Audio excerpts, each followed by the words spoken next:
Salve, salve, gente boa! Eu sou o professor Euclides, essa é a Escola Teófilos. Bem-vindos ao nosso canal. Muito obrigado a todos vocês que estão chegando hoje pela primeira vez no nosso canal. Não deixe de se inscrever e depois de assistir o vídeo, de ver as notas, de ver o conteúdo, de deixar o seu gostei ou o seu não gostei.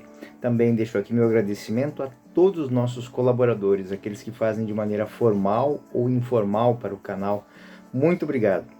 Aqui também na descrição do vídeo vocês vão encontrar o material da aula de hoje, também a bibliografia, e para aqueles que desejarem, também lá o link para Pix e outras coisas mais. Já me perguntaram, então eu falo porque é isso. Mas acima de tudo, partilhem com os seus catequizandos, com o seu grupo de estudo bíblico aí na sua paróquia, na sua comunidade.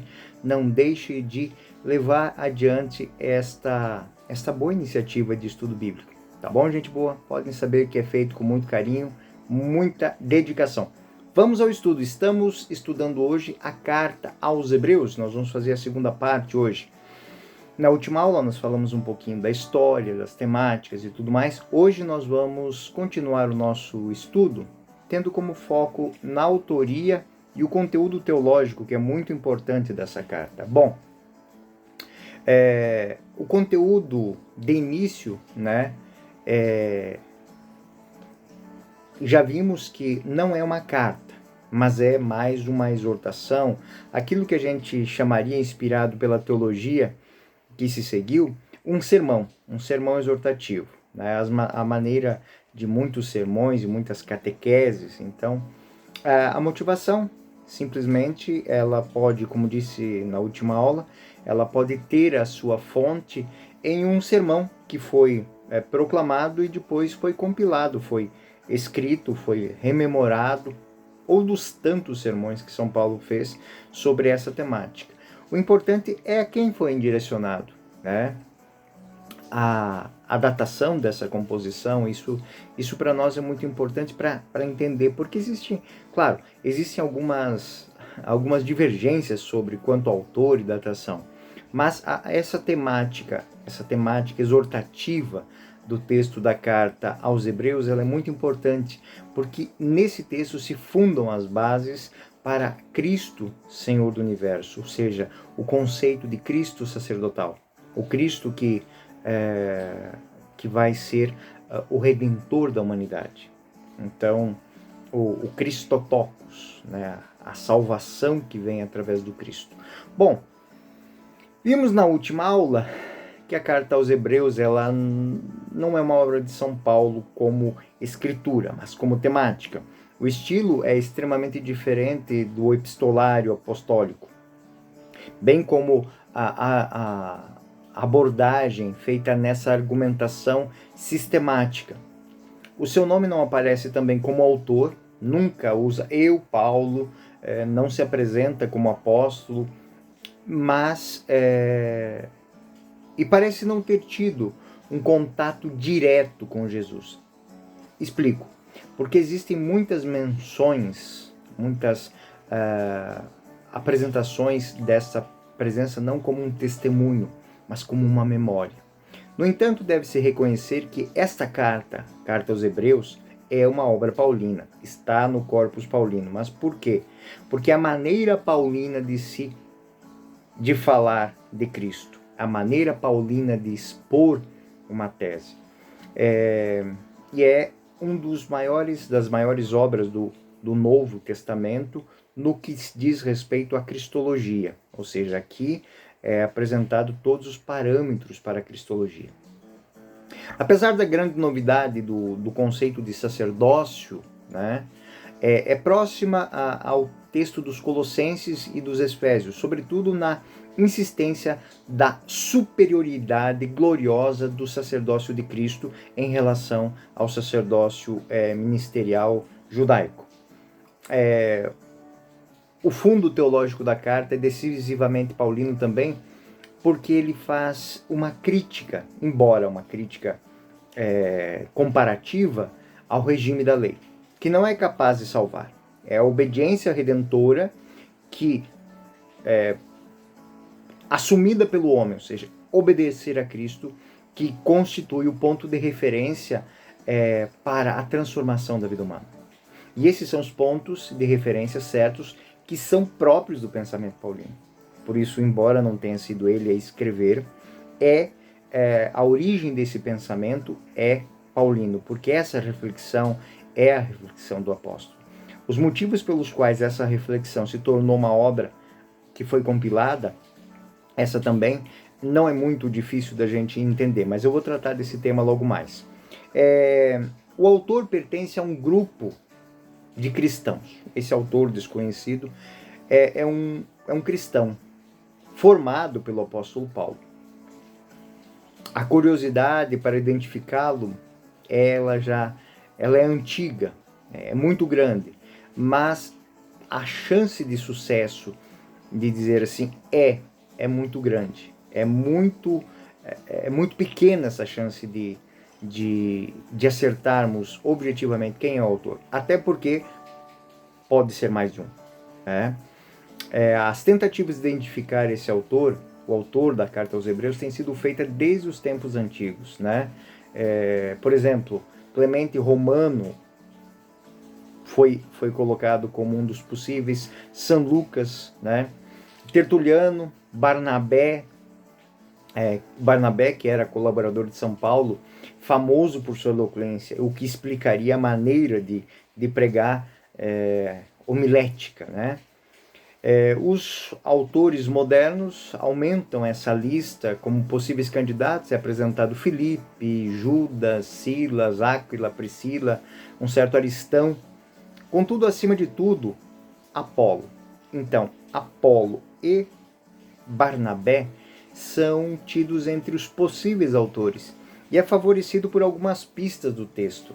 Ele é de origem judaico-alexandrina e possui um profundo conhecimento das escrituras, combinado com a formação literária, como nós podemos perceber no texto de Atos 18, 24 e 28.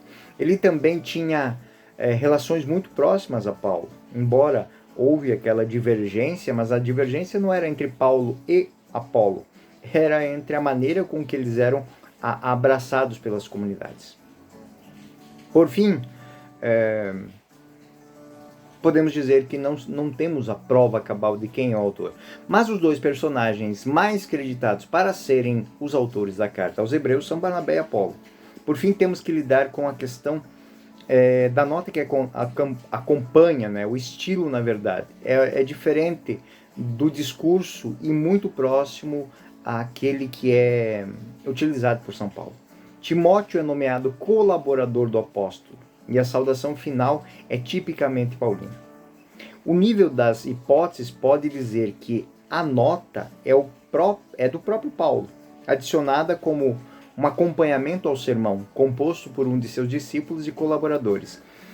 Mais ou menos o que hoje se faz com algumas obras teológicas da igreja, que são requeridas pela Santa Sé por teólogos, um grupo de teólogos que se reúne para fazer um estudo sobre um tema. E depois vai com a chancela de um bispo ou a chancela papal. Então, são hipóteses de que este texto ou esses textos foram compilados, esses escritos foram compilados, apresentados a Paulo, que por fim assina eles. Não como autor, mas como alguém que está dando nihil obstant. É uma palavra que nós temos hoje, ou seja, nada contra. Mesmo para a data da composição, não há muitas pistas precisas. Portanto, somos forçados a recorrer a algumas avaliações um tanto subjetivas. Alguns pontos objetivos de referência podem ser encontrados, um dos quais o certamente mais decisivo é Hebreus 10, 1, 3. A hipótese como irreal, o fim dos sacrifícios, significam que o autor compõe seu texto, naquele momento o Templo de Jerusalém ainda existia, então por volta do ano 70. Portanto, a carta aos Hebreus deve ser anterior ao ano 70. Se ele tivesse escrito após a destruição do templo, que é mais ou menos por volta do... Na verdade, o autor não teria perdido a oportunidade de mencionar a verdadeira cessação do culto, que ele julgava inútil e fadado a acabar. Então, aqui nós temos mais ou menos, um período que vai do ano 60 o ano 75, mais ou menos. Esse é o período. Um momento em que ainda existe o sacrifício no templo, que é criticado dentro da obra, e não tem uma finalização desse argumento dizendo mais ou menos assim: bom, como eu disse, né, este sacrifício estava fadado a terminar. Dito isso, nós passamos ao conteúdo teológico, né? O conteúdo teológico que é muito amplo, né? Porém, o autor da carta aos Hebreus, ele se mostra um hábil estudioso, um teólogo profundo. E ele deixou para a comunidade cristã antiga uma autêntica joia da reflexão doutrinária. Qual é a diferença disso para as cartas? Nas cartas, eu tenho um tema, eu debato sobre ele, eu apresento aquilo como norma, a comunidade que vai seguir. A questão da carta aos Hebreus, ela difere porque é um tema, sim, é um problema, porém, o nível deste conteúdo, ele é um conteúdo reflexivo. Ou seja, na apresentação do conteúdo, o desenvolvimento do pensamento é mais que impositivo. Ele é um convite a uma reflexão. É um convite a uma discussão. Né? Brevemente, os temas do ensino teológico dessa carta são os sacerdotes, a interpretação das escrituras e a conexão entre a adoração e a vida cristã. Então são os temas, né? A temática teológica, ela vai ter esse centro, vai ter esse tripé, podemos dizer, né?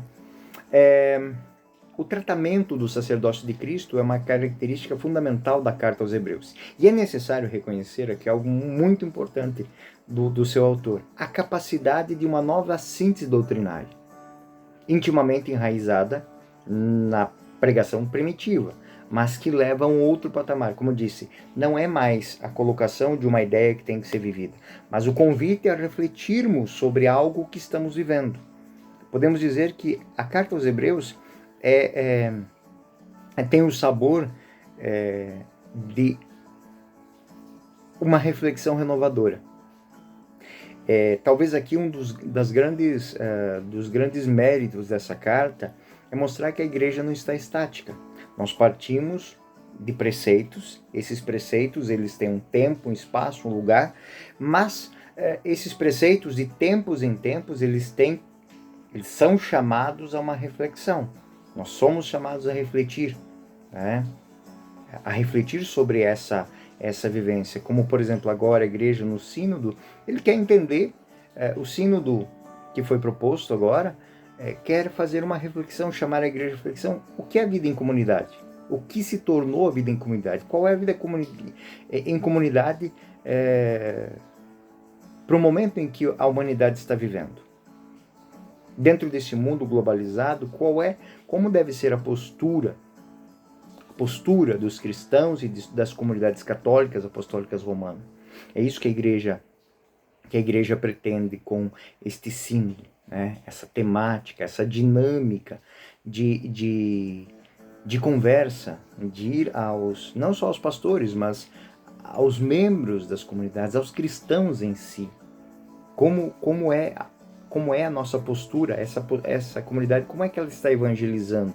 Como é que ela está se deixando evangelizar? Então, dentro dessa dinâmica, a carta aos Hebreus é o primeiro start, ou seja, como é que os cristãos deste momento histórico onde a carta foi feita, como é que vocês entendem Jesus Cristo? Como vocês entendem Cristo Redentor, Salvador? De onde vocês percebem que vem a graça da salvação que vos foi dada? Então essa é a grande reflexão que está dentro. Então esse primeiro lugar, ou seja, é uma grande reflexão, né, que ela tende a levar os cristãos daquele momento a um novo patamar. Por quê? Porque esse patamar já não está mais vinculado à tradição judaica.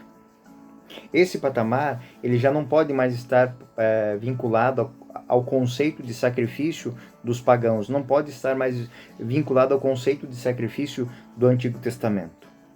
Nós temos que ir para outro patamar.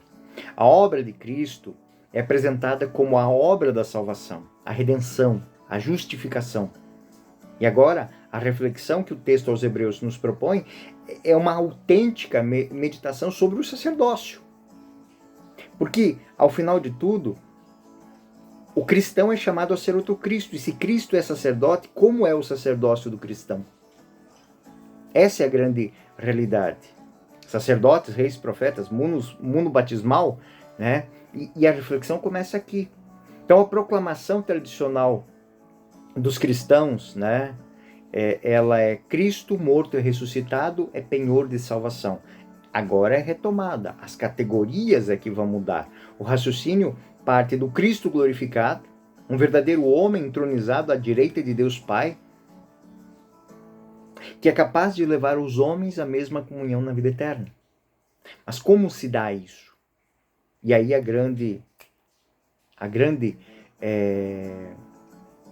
mensagem do texto é que o cristão é chamado a fazer de sua vida um sacerdócio, uma entrega, uma oblação contínua, não por si, mas por si, não por si somente, mas por si e por todos os seus. Então, a vida cristã, ela se torna também, ela se expande no altar da vida cotidiana. Ele ocupa uma posição de autoridade. E aí nós temos o paralelo com Cristo. Cristo que não é um homem, um homem como nós, que tem solidariedade para conosco. Ou seja, se Cristo, Deus, se fez sacerdote, altar e cordeiro, e ele fez isso por nós, a nossa dinâmica é entender como nós podemos ser sacerdote, altar e cordeiro. Cristo é o mediador perfeito, mas nós podemos levar esse conceito de mediador e abrir um caminho para fazer com que a nossa fé, para aqueles que ainda não habitam nela, seja uma ponte que liga aqueles que estão distantes de Cristo ao próprio Cristo. E esta é a dinâmica do sacerdócio. O sacerdote é aquele que faz a interlocução com o mistério. Assim, com uma busca profunda e cuidadosa, o autor da carta aos Hebreus vai à Sagrada Escritura. O autor encontra os fundamentos bíblicos do sacerdócio de Cristo e os aplica à paixão de Cristo. Ou seja, aquele momento chave que antecede a Páscoa, ele eclode, né? Ele explode como uma fonte de graça. O autor irá instruir que Jesus Cristo morreu por nossos pecados e ressuscitou novamente para a nossa salvação. Ou seja, com a sua morte, ele destrói a dívida. Mas é com a sua ressurreição que ele nos entrega o prêmio. Então, além de não termos mais a dívida, agora nós temos um conteúdo de graça. Aquilo que a gente chama de o dom, o presente de Deus nos foi dado.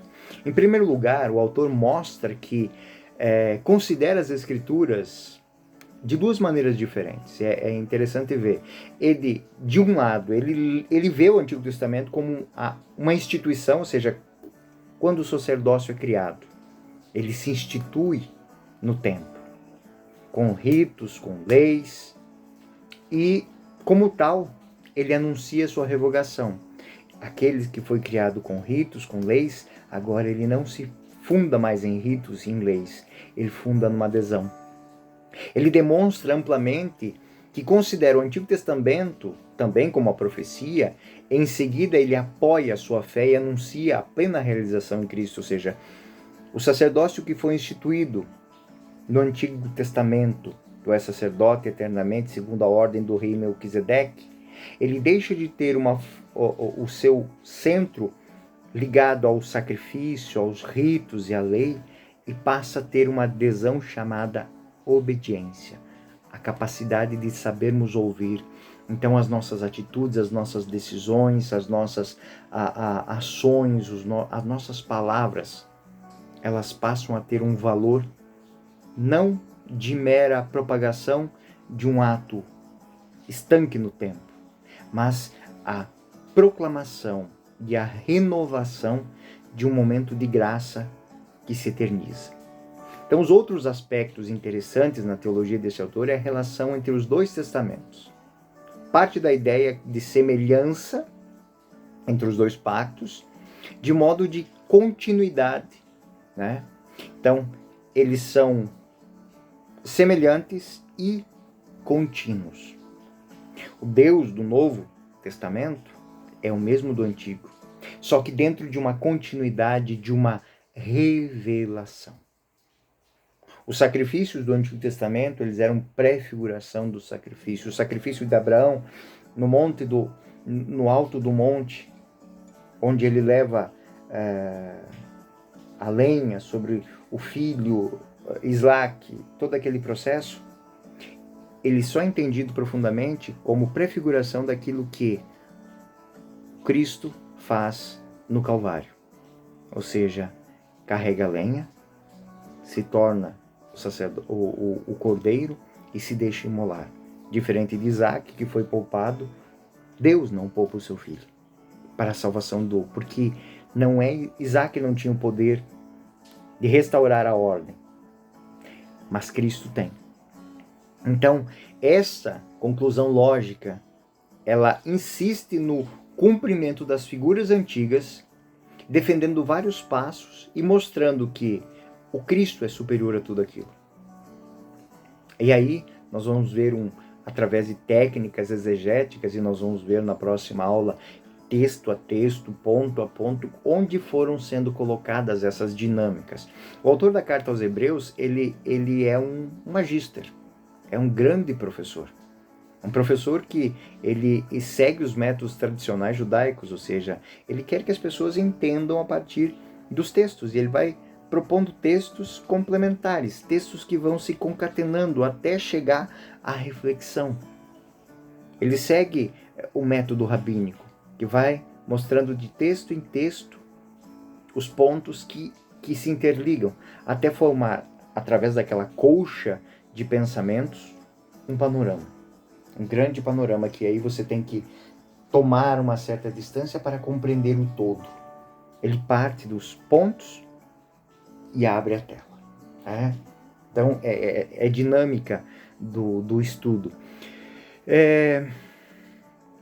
O último grande ensinamento da carta é a estreita relação que é apresentada entre a nova adoração e a vida cristã. Ou seja, é possível encontrar, talvez, muitos que estavam um pouco distantes dessa lógica, ou seja, que neste momento histórico onde nós estamos aqui, já é possível entrar no descanso de Deus. A novidade da oferta é essencial, que eu não preciso esperar o final da minha vida para um repouso espiritual. Consiste precisamente em uma transformação da consciência, ou seja, quando eu faço bem, quando eu sou obediente a Cristo, eu já estou na presença de Cristo. E quando sou desobediente, e quando não pratico bem, eu me afasto. Eu me afasto dele. E é muito bonito porque essa lógica, ela repercute em vários campos da nossa teologia, inclusive na teologia dos sacramentos. Entre o batismo e a confirmação, nós temos o sacramento da reconciliação e da Eucaristia. Nos coloca dentro da dinâmica de nos afastar daquilo que nos impede de restituir as pontes, e o outro nos coloca diante dessa, como dizia Santo Agostinho, nos coloca diante do Cristo, nos torna íntimos a Ele. Quando Santo Agostinho fala da Eucaristia, tem algo lindo e que vem ao encontro disso que é dito aqui na carta. Santo Agostinho, falando de adoração e falando de Eucaristia, ele dizia ao ter a Eucaristia em mãos, a espécie eucarística, ele dizia a seu povo: contempla o que sois, recebe o que és. Então, nós somos Cristo e nós somos corpo de Cristo. Então, nós nos tornamos sacrários vivos da graça de Deus. Então, quando saímos da celebração eucarística, somos nós a levar a Eucaristia aos doentes. Através da nossa palavra, das nossas atitudes, da nossa falibilidade, da nossa compreensão, da nossa misericórdia, do nosso amor. Então, não estamos indo sozinhos, nós estamos... dos grandes motivos que a nossa liturgia tem uma festa do corpo e sangue de Cristo, né? Corpus Christi, exatamente isso. Quando a gente sai em procissão, não é simplesmente para que nós levemos o ostensório para as ruas, mas para que comungando Cristo, nós levemos Cristo, e lembrar que nós somos Cristóforos, ou seja, nós levamos Cristo às outras pessoas. Então é dentro dessa dinâmica cristológica que repercute em várias outras áreas da nossa vida, liturgia, sacramentos e tudo mais, que o autor de Hebreus ele vai falar. Ou seja, a relação autêntica do cristão com Cristo também é vital, porque é uma relação com Deus. Deus não está presente no altar, nos exemplos do Antigo Testamento, ele está presente no tempo, e tão presente no tempo que entra na nossa vida, na nossa história, através do batismo, através dos sacramentos e, cumen et fons da vida litúrgica, da Eucaristia. Então, se algo mais profundo do que isso, algo mais profundo do que isso não é apresentado.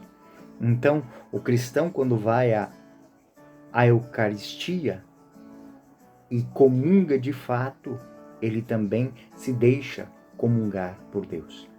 Na verdade, essa mediação de Cristo cria uma comunidade, onde ele é cabeça e nós somos membros, e funda um novo status relacional com Deus, que não mais está no alto dos céus, a nos olhar como o Antigo Testamento, onde nós ofertamos os nossos sacrifícios cotidianos e rituais para aplacar a sua ira. Não, ele está lá onde está a graça. Se a graça está em nós, pela nossa atitude de vida, pela nossa adesão de fé, de esperança e caridade, ele não está, ele é em nós. É muito rica essa dinâmica. Então, na última aula, nós vimos um esboço dessas indicações, dessa estrutura que nós vamos ver. Podemos agora ler o texto, nós vamos ler hoje. Eu peço perdão para vocês que eu não quero ser muito extenso nessas aulas, porque elas são de um profundo cunho teológico. Então, hoje nós vamos ficar no versículo 1, de 1 a 4, o prólogo. E esse estudo do prólogo, ele nos deve fazer entender que aquela manifestação do autor, ou seja, o prólogo é uma proclamação solene, é um resumo da obra. Por isso a gente não vê mais como uma apresentação, como das cartas, mas um prólogo, como alguém que diz: olha, hoje nós vamos falar sobre isso. Hoje o tema da aula, do sermão é esse. Ele deixa bem claro sobre o que ele vai falar. Então ele vai fazer um resumo da obra da revelação de Deus, culminando no Filho, em princípio e fim de todas as coisas. E o autor vai salientar que o conteúdo do estudo da carta aos Hebreus é mostrar que Deus Pai, que fez o mundo, que fez a humanidade, tornou Cristo herdeiro de todas as coisas, mas aquilo que está na mão do Filho não pode ser tingido, manchado pelo pecado do homem. E é por isso que o próprio Cristo se entrega para deixar perfeita, novamente, a relação entre o homem e Deus, entre Criador e criatura. E este que faz isso é o Redentor, é o Salvador, é o sacerdote que constrói uma ponte entre Deus e os homens, sendo ele altar, sacerdote e cordeiro. Este é o Filho, este é Cristo, este é o nosso Redentor. Hebreus 1:3. O esplendor da glória de Deus, a imagem do seu ser, sustenta o universo com o poder de sua palavra. Depois de ter realizado a purificação dos pecados, está sentado à direita da majestade no mais alto dos céus. E aqui são vários conceitos teológicos que são apresentados, o conceito de purificação, o conceito de à direita, o conceito de céu. Jesus, portanto, é apresentado como o início da obra de Deus. Ele é o Senhor do universo. Ele é o Logos, Criador de todas as coisas. E Deus disse, faça-se a luz, e a luz se fez. Cristo é o Verbo que se fez carne e habitou entre nós. Então é essa relação que o autor quer que se estabeleça nas comunidades, que passam por dificuldades. A gente entende as dificuldades. O autor lembra apenas a morte, né? E a qualifica como purificação. A morte aqui não é o fim, mas é o ponto de partida. Como os sacrifícios do Antigo Testamento tinham a finalidade de purificar o povo para uma nova jornada, o Cristo, a sua morte, purifica o homem para a jornada, para o caminho. E depois que ele faz isso, que ele purifica o homem dos pecados, ele tem a sua obra concluída. Né? E tudo está consumado. E sentou-se à mão direita, e aí são termos que a gente vai ver na próxima aula, da majestade nos altos dos céus. E essa perspectiva de todo o ensino da carta é que Cristo reina com Deus. E a comunidade cristã contempla nesse estado a glorificação.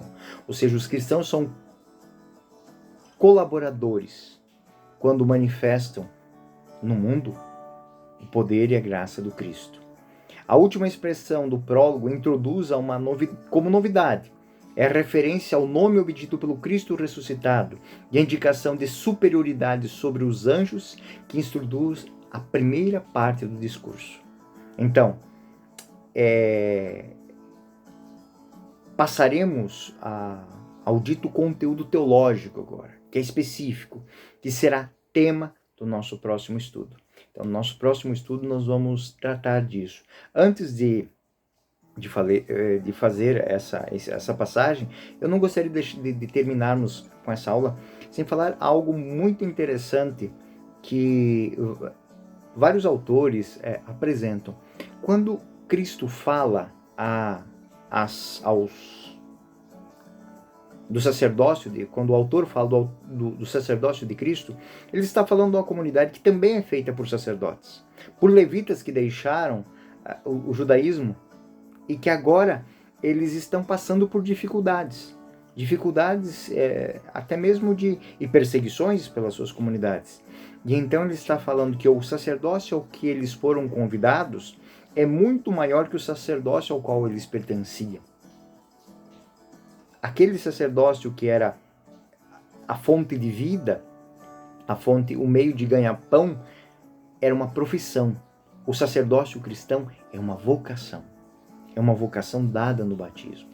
Então ele quer que esses sacerdotes, levitas, sacerdotes do Antigo Testamento que vieram para a comunidade cristã, que eles entendam que eles não perderam nada, mas que eles transformam aquilo que eles possuem em algo muito maior. Então, essa reflexão serve também para nós, serve também para as nossas comunidades, que em tudo aquilo que fizermos, por palavras, por pensamentos, por atitudes, é um sacerdócio. E tudo aquilo que nós fazemos no nosso dia a dia deve ser levado num outro nível. Porque nós não estamos fazendo para ganhar dinheiro, como os sacerdotes faziam no templo, para manter as nossas casas.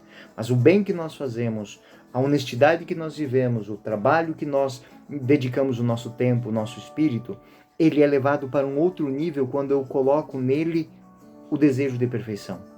O desejo de levar a máxima apresentação e dar dignidade. Aqui entra o conceito de propósito cristão. O cristão deve ser uma pessoa que tem propósito. Então, um professor, quando vai para a sala de aula, lembrando que ele é um professor cristão, um católico apostólico romano, ele deve dar testemunho. Aquele que vai para o seu trabalho cotidiano, para o seu ofício, deve lembrar que o seu ofício deve manifestar Deus. Se ele é um advogado, se ele é um médico, se ele é um dentista, se ele é um comerciante, se ele é um construtor, um vendedor, um açougueiro, um padeiro, não importa onde você está, aquilo que você faz tem que ser bem feito. Tem que ser feito de maneira honesta, de maneira digna, de maneira exemplar. Você que é pintor, que é agricultor, que trabalha com o gado, que trabalha com os animais, você que faz as tarefas de casa, a mãe de família, você que é aluno, que é estudante, você que entra numa sala de aula, você que está se preparando para ser um profissional no futuro, tem que lembrar que você, como cristão, deve levar essa sua vida a um outro patamar, a um outro nível. Esse é o conteúdo da carta aos Hebreus. Fazer com que, inspirados no sacerdócio de Cristo, que salva a humanidade para cumprir com primazia a obra de Deus, nos convida a cada um de nós a fazermos a mesma coisa. Então, quando eu pego o texto da palavra de Deus para refletir, eu tenho que refletir ele, buscando ali os condimentos de uma vida nova, o tempero de uma vida nova. Então, essa é a grande realidade que a carta aos Hebreus nos chama. A carta aos Hebreus, que é uma carta aos cristãos de todos os tempos, de todos os momentos, a que valorizem a sua vida, a que não deixem passar incólume a graça de Deus que nos foi dada pela paixão, morte e ressurreição do Cristo. E que saibamos que podemos fazer novas todas as coisas com a graça do Espírito Santo que nos foi dado. Somos sacerdotes, profetas e reis. E devemos valorizar isso como dom maior. Tudo está mudado nessa realidade, mas nós devemos assumi-la como nossa. Eu sou o professor Euclides, essa é a Escola Teófilos. Bem-vindos ao nosso canal, até o nosso próximo estudo. Fiquem com Deus. Deus os guarde, ilumine e vos faça felizes.